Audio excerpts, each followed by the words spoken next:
When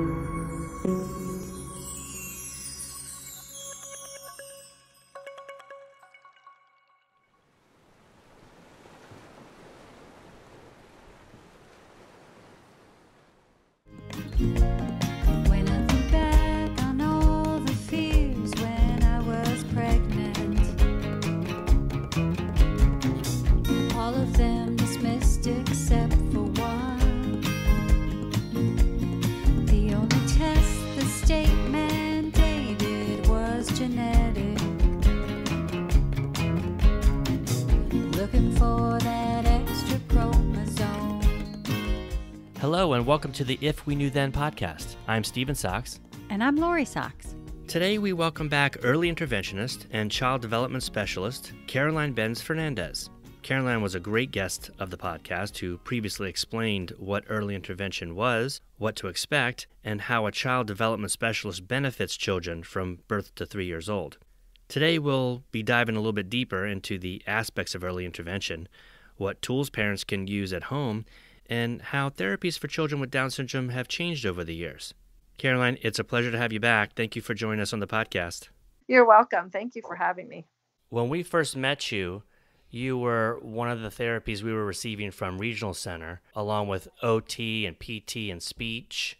And at the time, I didn't really understand what early intervention, or you as a early interventionist teacher, how that was all going to work out and what your part was, because PT, physical therapy, I know that as an adult. OT, I could understand that. Speech, I obviously understand what that is. But maybe you can talk about how early intervention complements the other services that children may receive. Yeah, this is how I explain to families. Think of me, I'm the child development therapist, and I sort of monitor all those areas, the cognitive, the gross motor, the fine motor, the social motor. So I'm monitoring all those areas. But if I feel that the child needs a specialized service, then I would refer out, and then that's where the PT comes in, the OT.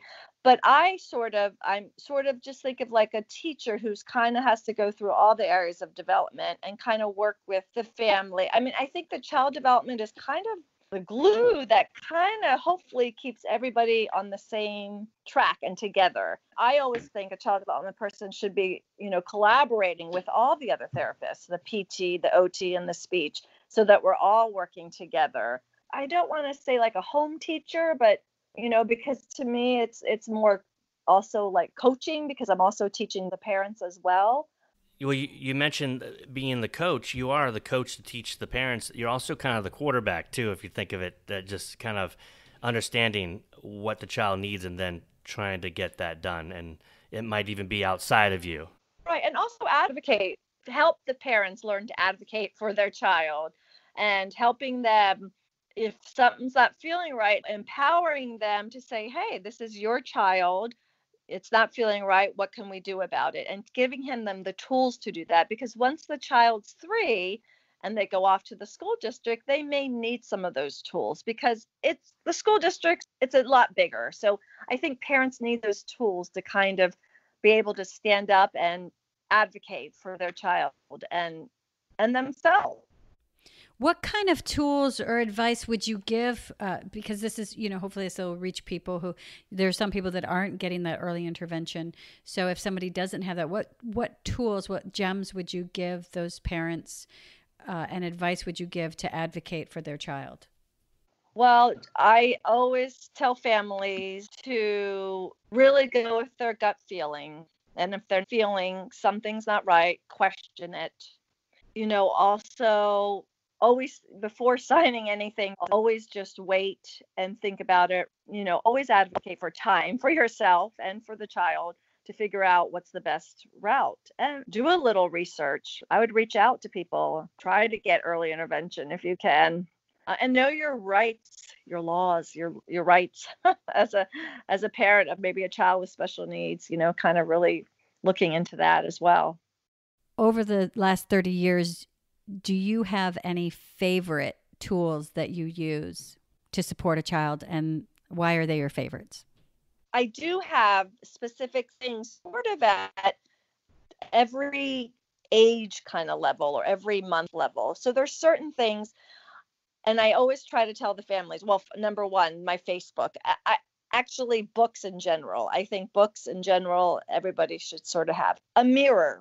A mirror is something simple and easy that I think that I used, and and everybody could use that at home. But there are certain toys and things that I do especially love, like, let's say for babies, like I don't know if I'm answering the question, but nesting cups can go a long way. And so that's sort of in my bag always, is like nesting cups, blocks, things that a child can use, and then it could grow with them. So it's not just a toy for this 6-month-old, but it could be a toy all the way up. Nesting cups could be a toy all the way up to 3 years old.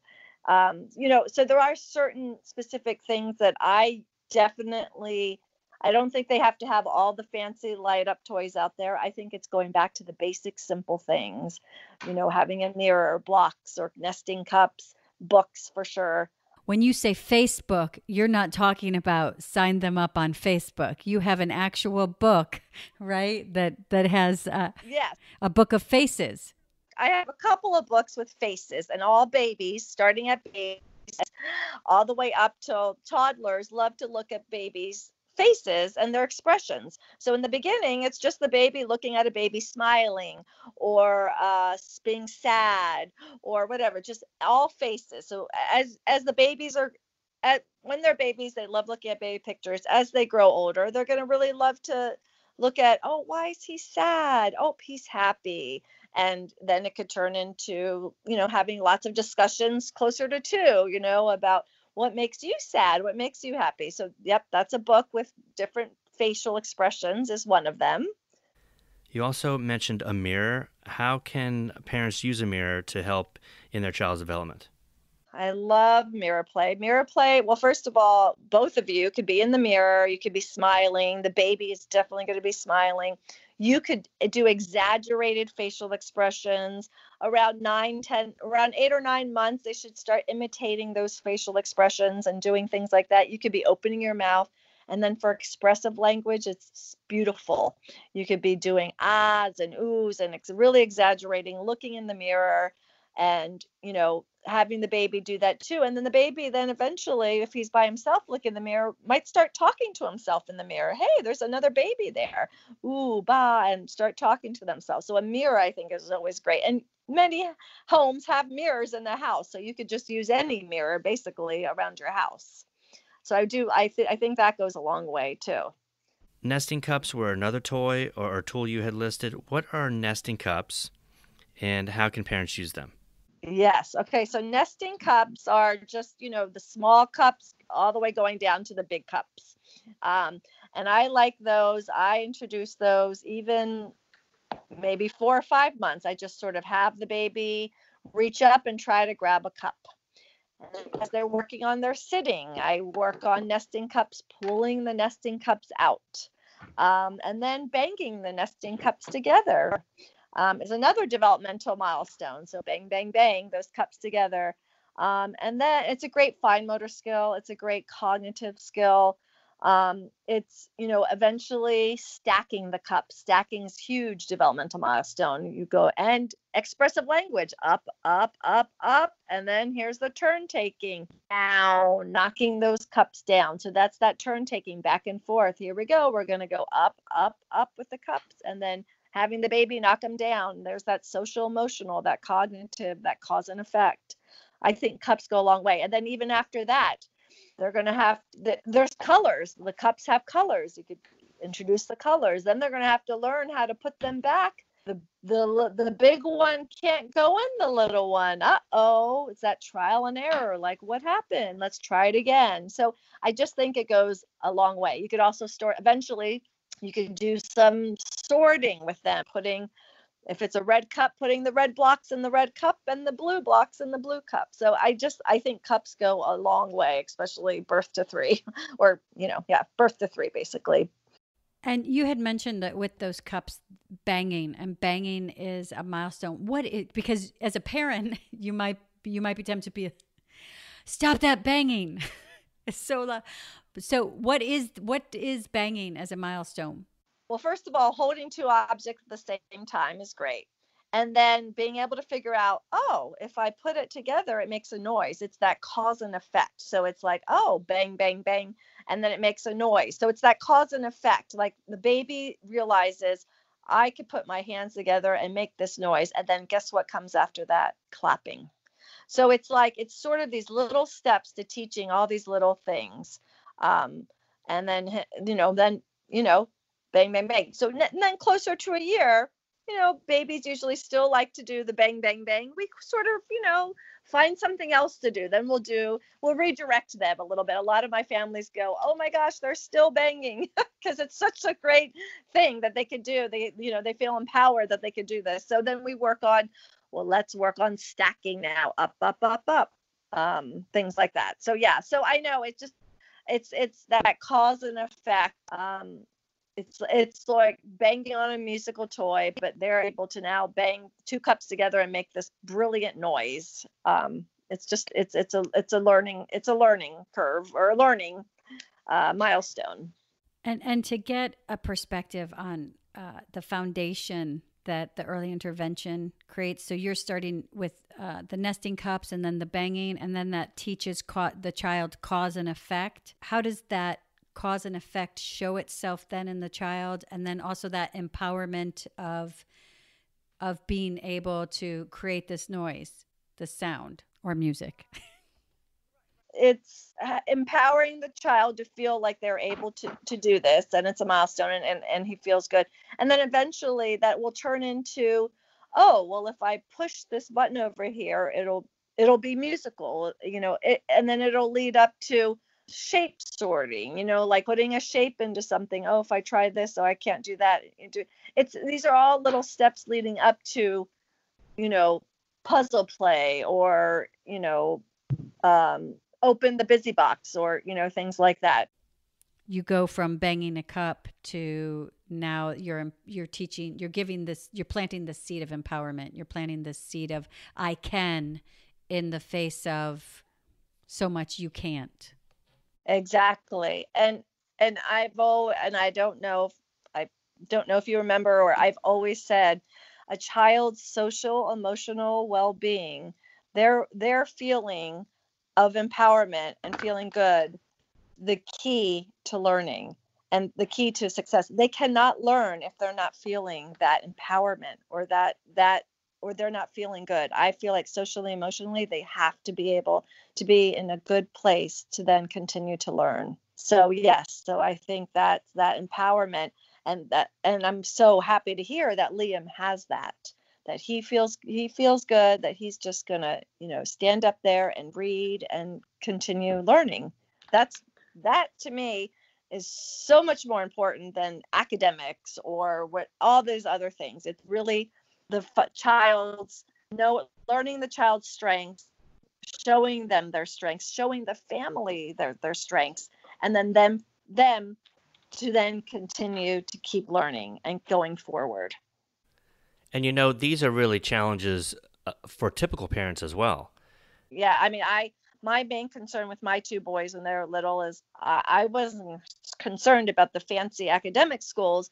I wanted my child to feel secure and loved in an environment that they were wanting to learn, and I just feel that still to this day that's giving them the confidence to be able to question, or and to feel like they can question is, I think, the key to success. I really firmly believe that. Well, my little sports brain has now defined you as the coach and the quarterback and now the cheerleader, right? Those are all parts that do fit together well in your work. That cheerleader, that rah-rah, that encouragement is very important. It can't be stressed enough. To go back to kind of some of the tools you use, we didn't discuss blocks, and that's a pretty simple thing that parents may have. Because you have to think, this podcast could also go out to people that aren't in this state. Maybe your job isn't even offered to them. Maybe they can get PT or OT, but the teaching part may not be there for them. Or they have you and they just want to do more, which parents often want to just continue to do this on a daily basis if they only have you once or twice a week or something. How do you use blocks in your therapies and your sessions? Blocks are great. So as a baby, just having him being able to reach out and grab a block. There's all certain types of grass. So just having him reach out and grabbing a block. Then eventually holding 2 blocks. And again, banging 2 blocks. And then pulling out blocks from containers, taking these blocks out of the containers, because eventually what we're going to want him to do is put the blocks back into containers. So a closer to 1 is when they're really purposely releasing. So that purposeful release comes important. So then we're going to have the kids put the blocks back into the container. It makes a loud noise. It's fun, because as a lot of year-old parents know, when they're sitting in the high chair, they discovered throwing the food off and watching it fall. That's releasing, but it's not purposeful. Not that we don't want them to do that, obviously. So then teaching them to put the blocks in the container, which then will lead to, putting the circle in the sorter or in the square, or it will lead to completing a puzzle, a shape puzzle. And then also blocks even later on is building with them, towers. Up towers, knocking them down, making bridges with blocks, and then pushing a car under, working on expressive language, under, putting it on, around. Those are all, blocks could go a long way. Even, 3, 4, 5-year-olds, they could build with blocks. Block play is very important, even preschoolers, just the way they build with them and kind of having them figure out different buildings or designs or making cars and tracks. Pretend play is great. So I think it really gives to the imagination. The kids could create and imagine with blocks, building a house or building a garage or building a track or, things like that. Mm-hmm. And you had mentioned the purposeful release and then throwing the food is releasing, but without a purpose. Yeah. Go ahead. My question is there, do we want to teach them that's not purposeful and don't throw the food? And if we do you have any advice on how to do that? Or is it just good for them to throw food to the ground? I would try to catch them before they do it and redirect them. We don't really want them to do that.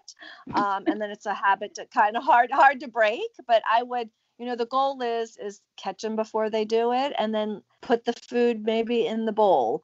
Maybe put a little bit of less food on the tray so they don't do that. Also, watch out for when, why are they starting to throw it? Is it towards the end of the time? Is it too much food? Trying to see what happens right before they throw that food. But I love 1 and 2-year-olds because it's redirect. And we also don't want, if he did throw it, just sort of ignore it and move on, because we don't, they're not at the age, 3-year-olds maybe could be at the age where it's like, understanding, we don't do that right now. This is, but 1 and 2-year-olds are not quite there where they're not understanding. So we want to really point out just the positives and kind of ignore the behaviors that we don't want them to see. And as you were saying about throwing the food, then we have to unteach that lesson. One of the things that we see and we're challenged with now that Liam is in the school system and, for so much of the year, he's around other people who allow different behaviors. And then come summertime, we have to undo a lot of Liam gets away with everything or, just certain habits that just shouldn't have been learned. Do you have pointers or tips for parents on how to undo those bad behaviors? Well, I always tell families, because they say, oh, it's because he's going to the daycare, he's learning this. I say, you know what, though? At home is when you try to either discuss the behavior, like that this is what we don't do that. We don't do this in our home. Or you try to just sort of, it depends how young the child is, ignore the behavior and then focus on just the positives on what he is doing at home. But, if he's old enough to and understanding, you could always just sort of, all kids pick up good and bad behaviors. I say that about everything. And, we just want to focus on what the behavior is, and and just focus on what we want them to do, basically, is, and then kind of either discussing like, no, we don't do that at home. We don't, whatever it is. Let's say he's throwing something. I'm not quite sure. The remote. I don't know, whatever it is he's doing at home that he learned at school. And then I would discuss it with them. Like, this is not what we're doing at home, but we do it, we don't do this at home, basically. All kids are going to pick up good and bad, they just do. And it's just sort of teaching them that that's not what we do in this home, and talking with them and hopefully learning that they can't quite do that. I guess the challenge we get is that in the real world, a lot of times Liam gets away with pretty much what he wants to do, because he can I always say, if you can get to the fourth time to telling him what to do, if he doesn't want to do something, then he knows you're serious. But for the most part, people will go, do that, and he'll say no. And they'll say, do that, and he'll say no. And then they'll say, do that, and he'll say no, and they won't go. And so then they'll either do it or allow him to continue. If it gets to 3, sometimes it's just the second time they go, okay. Like, kids will go, Liam, you can't do that. And he'll do it, and they'll be like, okay, Liam. And so then Liam comes home or out into the real world, and he's like, I could kind of do what I want. And that we have to try to, that's something that we try to undo. You think of it as a perception in society of just kind of letting Liam do, like, feeling for Liam that he has Down syndrome, and sometimes letting him do what he really wants because it's making him happy, although it might not be the most productive thing. Maybe he doesn't want to do math right now. He'd rather look at his iPad. Who wouldn't? But Liam can sometimes get away with getting someone to allow that to happen. I think maybe you've seen it in the last 30 years, some changes in perceptions, societal perceptions to people with Down syndrome. That might be one that isn't evolving as fast. It isn't changing as quickly. I feel like we always have to push Liam, and he'll do it, but he may be a bit stubborn, and I don't think it's something that is stopped. I think it's kind of allowed to happen, and that's why sometimes it's harder to get through that stubbornness with him. Yeah, and it's harder for you guys. Caroline, we always love talking to you because you really have such wonderful information and insight. Thank you. I mean, it's so funny. I still tell my parents this day, well, parenting is still, or parenting, teaching myself, it's trial and error. We got to figure it out. Let's try this approach. It doesn't work. We're going to try another approach. And then you say it with such a nice, light voice and a laugh that is calming, because that's not always how parents feel, where this isn't working now, let's try something else, let's just try the next thing. It doesn't come always from a place of a lighter air. It always feels like a little bit of a weight behind it. So it's nice to have you there for all these families, for us. Your kids certainly were lucky to have you in those formative years too, because you're a professional that where we got to have you by our side and we could kind of be guided a little bit, which would have been great with Sophia as well. But they were pretty lucky to have you there. That's really fantastic. And Stephen just kind of tapped on, and I don't think we've even talked about it because it's about early intervention. But, just a minute for the parents is that you also give the parents permission to do what we were able to do with Sophia, and they'll get it, and all of those things that it just comes with the territory. But with the challenges of a child with Down syndrome, that permission isn't necessarily there, because there's so much going on. There's so much as the parent to try to parent, as the parent of the unknown, trying to figure out how that goes, as working with a disability, and all of those things that, just as a human, to be given the permission to just be it's very liberating. And I think without you ever saying it or being it was your voice, it was your approach, it was the humility that came along with it, where there wasn't anything perfect. It's like, where are we today? And all right, let's be here and see what happens. And man, in hindsight, if we knew then, but in hindsight, you look back and it was that peace that you brought that allowed us, I think it was our formative years. It was our early intervention as well. Well, thank you. I mean, I every family I work with, I learn from them as well, and I just strive to get better and better. But thank you so much. Our pleasure. So I don't. Well, that was a nice conversation with Carolyn, and she had such an impact in our life.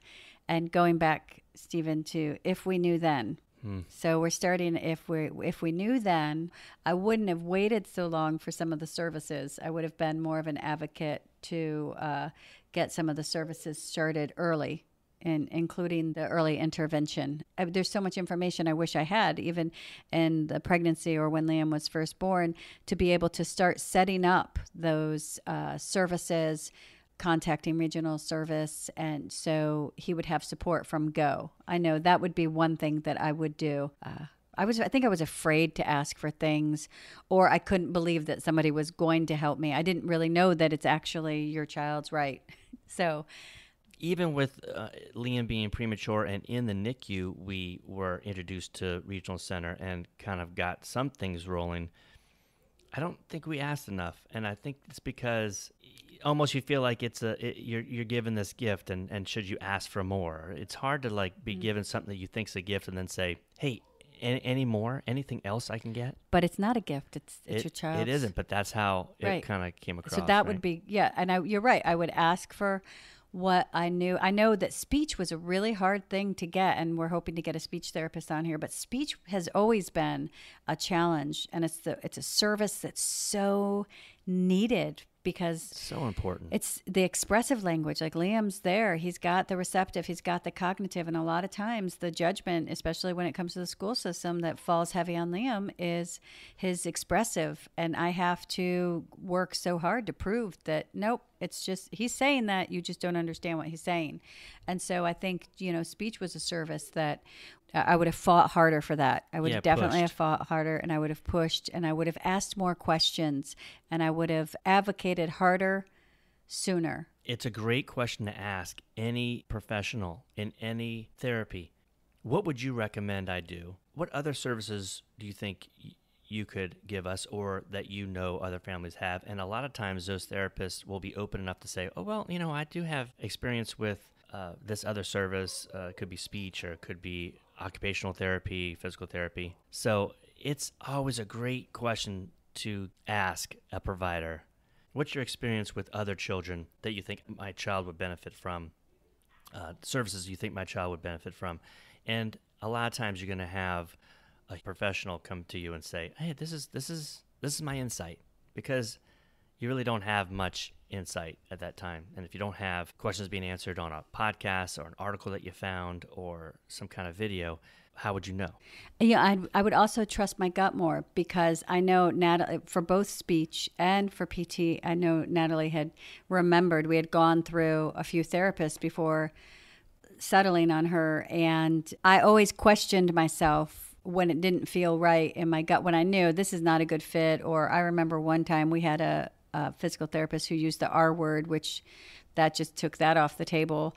And I doubted myself. So I would say if I knew then what I know now, I would advocate, ask questions, know what services I can get for my child, and then ask for them and stay on top of that, because it makes a huge difference. Well, when together, I guess, but I feel like you were more the front runner of it when we decided this physical therapist just isn't really working out 100% like we want it. And for you to bring to me the option of maybe we can ask for another physical therapist, even the thought of it would stress me. So when we did it, I still, even after I went, oh, did I hurt anybody's feelings?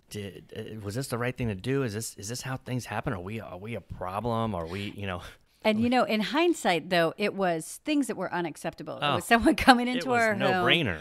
And you could tell just the therapy, if it doesn't feel right. And what's great is now, 10 years later, there is YouTube.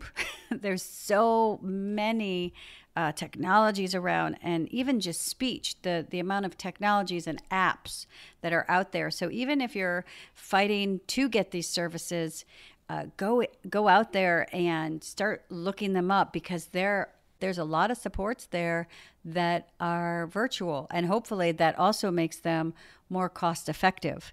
And so we can start to support our kids in bigger and better ways, even if we're having to fight to get the support in other manners.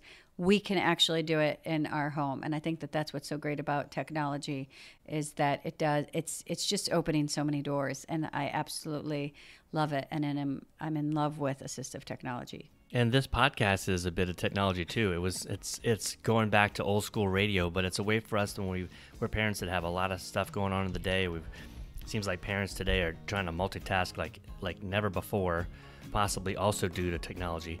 But to be able to put some headphones on and you can get some stuff done and still listen to some information. It's just a way to inform yourself, which gives you power, which can then settle you and maybe relieve some stress.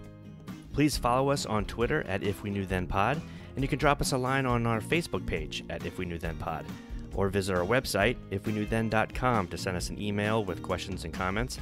And you can join our mailing list there and get alerts of future podcast episodes. All these links will be added to this episode's show notes. Thank you again, and we look forward to you joining us on the next episode of If We Knew Then.